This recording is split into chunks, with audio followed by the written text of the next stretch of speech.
Thom Hartmann here on the best of the rest of labor and economic news.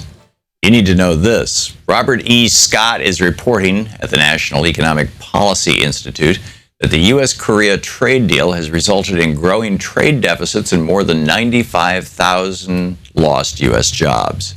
The U.S.-Korea Free Trade Agreement, KORUS, was passed just a bit over 4 years ago. President Obama said that the agreement would support 70,000 new U.S. jobs. This was supported by a White House fact sheet that claimed that the KORUS agreement would, quote, increase exports of American goods by $10 to $11 billion and support 70,000 American jobs from increased goods exports alone, end quote. Well, things aren't turning out that way. Far from creating jobs here, growing goods trade deficits with Korea have eliminated more than 95,000 American jobs between 2011 and 2015. It's time to say no more to these so-called free trade agreements and bring our jobs home. CommonDreams.org is reporting that the outrageous compensation hedge fund managers are now getting. New rankings show the top 25 managers had combined earnings of $12.94 billion in 2015. At the top of the list are Ken Griffith of Citadel and James Simons of Renaissance Technologies, who each took personally $1.7 billion. Simons has the distinction of being the only manager to appear on the list for its entire 15-year history. Griffin, the New York Times reports, quote, was the biggest donor to the successful re-election campaign of Mayor Rahm Emanuel of Chicago. More recently, he has poured more than $3.1 million into the failed presidential campaigns of Marco Rubio, Jeb Bush, and Scott Walker, as well as the Republican National Committee.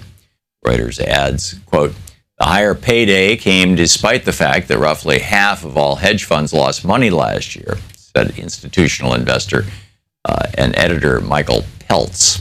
Billionaire hedge fund managers have been leveraging huge amounts of investor capital to extract enormous cash payouts for themselves, the ultimate in winner-take-all economics. To squeeze out these payouts, he said, they've been pressuring the enterprises they dominate to slash wages, eliminate pension and health benefits, and offshore middle-class jobs. End quote. Backing a citizen-led initiative to fight back soaring drug prices in California, Democratic presidential candidate Bernie Sanders Tuesday endorsed a ballot proposal designed to halt what he described as a corporate ripoff of that state's sick and vulnerable. He said, while Congress has failed to stand up to the greed of the pharmaceutical industry, people of California can by supporting this ballot initiative. Called the California Drug Price Relief Act, this measure described by the San Francisco Chronicle, quote, would restrict California health programs from paying more for prescription drugs than what's paid by the U.S. Department of Veterans Affairs, end quote. Given the enormous leverage of the VA, those drug prices are often the lowest available anywhere in the nation. It's also backed by the AIDS Healthcare Foundation, the National Nurses United, and Californians for Lower Drug Prices campaign. And voters will be able to vote on this initiative in November after supporters collected more than 500,000 signatures to get it on the ballot. Sanders added, we know that the VA pays considerably less than retail prices for prescription drugs. People of California and all Americans should get the same price.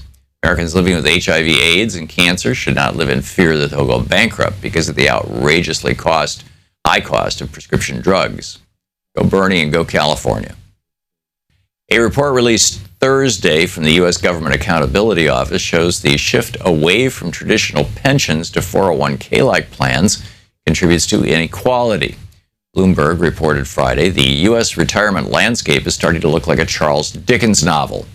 These defined contribution plans, the report notes, have become the dominant form of retirement plan for U.S. workers, but 60% of all U.S. households in 2013 had no retirement savings in one.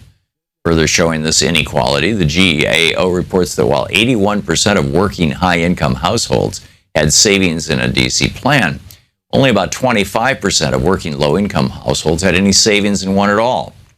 Also, from 2007 to 2013, the average balance in such accounts held by white working households didn't significantly change, but for black working households, the average balance in plans dropped significantly from $31,000 in 2007 to $16,400 in 2013.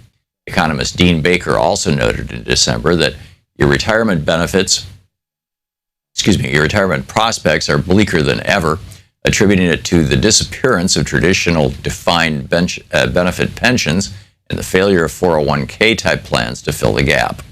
He added, the vast majority of Americans who expect to retire in the next decade can count on little income other than their Social Security.